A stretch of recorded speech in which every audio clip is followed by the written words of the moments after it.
These offices were fully staffed. The San Angelo office was fully staffed with 12 forecast meteorologists. There were no vacancies. The San Antonio office was operating with 11 forecasters.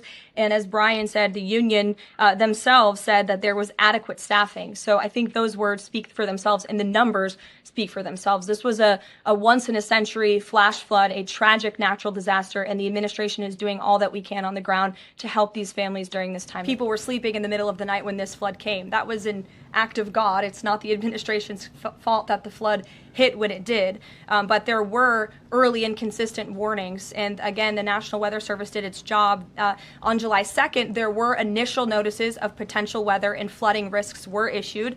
On July 3rd, escalating warnings throughout the day with a flood watch issued at 1:18 p.m. And then later, at 6:10 p.m. on July 3rd, the Weather Prediction Center warned of excessive rainfall and a high likelihood of flash flooding. At 6:22 p.m. July 3rd, National Weather Center issued a hydraulic warning, highlighting considerable flooding risks, including in Caryville County.